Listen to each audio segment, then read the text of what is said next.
नमस्कार। चलिए आज बात करते हैं एक ऐसी शख्सियत की जिनकी कहानी रामेश्वरम की तंग गलियों से शुरू होकर सीधा भारत के सर्वोच्च पद तक जा पहुंची। वो एक नाम जो करोड़ों लोगों के लिए प्रेरणा बना। एक ऐसा नाम जो विज्ञान, लीडरशिप और सादगी, इन तीनों का मतलब बन गया। अच्छा, जब कोई कहता है मिसाइल मैन, तो सबसे पहले किसका चेहरा दिमाग में आता है? सोचिए जरा, ये सिर्फ एक टाइटल नहीं है। नहीं, ये तो एक आम इंसान के खास बनने की पूरी कहानी है। जी हां, बिल्कुल सही। हम बात कर रहे हैं डॉक्टर एपीजे अब्दुल कलाम की। उन्हें दो नामों से जाना गया, है ना? मिसाइल मैन, उनके जबरदस्त साइंटिफिक काम के लिए, और जनता के राष्ट्रपति, क्योंकि लोगों के दिलों में उनके लिए जो प्यार था वो कमाल का था। तो चलिए उनकी इसी शानदार यात्रा को थोड़ा और करीब से समझते हैं। देखिए, हर बड़ी कहानी की शुरुआत कहीं ना कहीं से तो होती ही है ना? तो डॉक्टर कलाम की ये जो जबरदस्त यात्रा है, इसकी जड़ें भी उनके बचपन और उनकी पढ़ाई में थीं। यहीं पर उनके उस महान भविष्य की नींव रखी गई थी। तो उनका पूरा नाम था अबुल पकीर जैनुलाब्दीन अब्दुल कलाम।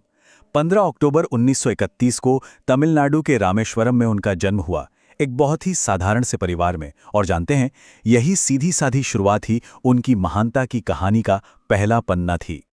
पढ़ाई के लिए उनका जो जुनून था, वो न रामेश्वरम से खींचकर तिरुचिरापल्ली ले गया। वहां उन्होंने फिजिक्स में अपनी डिग्री पूरी की। पर बात यही नहीं रुकी। इसके बाद वो पहुंचे मद्रास इंस्टीट्यूट ऑफ टेक्नोलॉजी, जहां उन्होंने एरोनॉटिकल इंजीनियरिंग की पढ़ाई की। और बस यहीं से उनके आसमान छूने के सपनों को असली पंख लग गए। और इसी पढ़ाई ने उनके लिए वो रास्ता खोला जिसने उन्हें इंडिया के सबसे बड़े साइंटिस्ट्स में से एक बना दिया। एक ऐसा साइंटिस्ट जिसने देश के डिफेंस सिस्टम को एक बिल्कुल नई पहचान दी।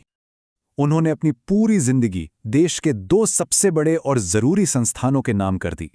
एक डीआरडीओ यानी defence research and development organisation, और दूसरा इसरो यानी इंडियन स्पेस रिसर्च ऑर्गेनाइजेशन। सोचिए, ये वो जगह थीं जहां इंडिया का भविष्य गढ़ा जा रहा था, और डॉक्टर कलाम वो इसके एक मेन आर्किटेक्ट थे। तो सवाल ये है कि उन्हें मिसाइल मैन आखिर क्यों कहते हैं? इसकी वजह बहुत बड़ी हैं। सबसे पहले तो इंडिया का जो पहला सैटेलाइट लॉन्च व्हीकल था, SLV-3, उसे बनाने वाली टीम को इन्होंने ही लीड किया था। इतना ही नहीं, अग्नि और पृथ्वी जैसी पावरफुल मिसाइलों को बनाने में उनका जो रोल था, वो तो कमाल ही था। और हाँ, 1998 के पोखरण न्यूक्लियर टेस्ट को कौन भूल सकता है? उसमें भी वो एक की फिगर थे। एक जबरदस्त साइंटिफिक करियर के बाद अब डॉक्टर कलाम की जिंदगी में एक नया मोड़ आने वाला था।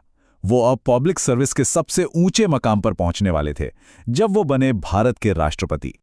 हाँ जी, साल 2002 में डॉक्टर एपीजे अब्दुल कलाम बने भारत के 11वें राष्ट्रपति। और ये सिर्फ एक कुर्सी नहीं थी, ये तो साइंस और सर्विस दोनों का सबसे बड़ा सम्मान था। लेकिन जानते हैं उनकी सबसे बड़ी बात क्या थी? उनकी सादगी, उनका सिंपल होना। वो एक ऐसे प्रेसिडेंट थे जिन्हें हर धर्म, हर तबके के लोग अपने दिल से इज्जत देते थे। कहा जाता है कि उन्होंने राष्ट्रपति भवन के दरवाजे सच में आम आदमी के लिए खोल दिए थे। और हाँ, यूथ के साथ, नौजवानों के साथ तो उनका एक अलग ही कनेक्शन था। वो हमेशा हमेशा नौजवानों से कहते थे, बड़े सपने देखो और उन सपनों को पूरा करने के लिए जी जान लगा दो। स्टूडेंट्स के बीच रहना, उनसे बातें करना, शायद यही वो काम था जो उन्हें सबसे ज्यादा पसंद था। आज डॉक्टर कलाम फिजिकली हमारे बीच नहीं है, पर उनकी जो लेगेसी है, उनकी जो विचार हैं, वो हमेशा जिंदा रहेंगे। और यही उनकी कहानी का आखिरी पर सबसे पावरफुल चैप्टर है। 27 जुलाई 2015 शिलोंग में वो स्टूडेंट्स को एक लेक्चर दे रहे थे, और बस उसी दौरान उन्होंने अपनी आखिरी सांस ली। सोचिए, उन्होंने अपनी पूरी जिंदगी नॉलेज बांटने में लगा दी, और अपने आखिरी पलों में भी वो वही काम कर रहे थे जो उन्हें दुनिया में सबसे ज्यादा प्यारा था। उनके कहे हुए शब्द आज भी हमें रास्ता दिखाते हैं। वो कहते थे, अगर सूरज की तरह चमकना है तो पहले सूरज की तरह जलना सीखो। कितना सिंपल और गहरा मतलब है ना? कि अगर सक्सेस चाहिए तो उसके लिए जो मेहनत और तपस्या लगती है, वो तो करनी ही पड़ेगी।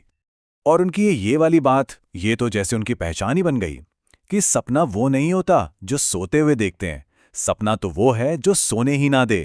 ये सिर्फ एक लाइन नहीं है, ये तो पूरी की पूरी लाइफ फिलॉसफी है। ये हमें सिखाती है कि अपने गोल्स को लेकर पैशनेट कैसे होना है। तो चलिए आज इसी सवाल पर सोचते हैं जो डॉक्टर कलाम हम सबके लिए छोड़ गए। वो कौन सा एक सपना है जो हमें सोने नहीं देता?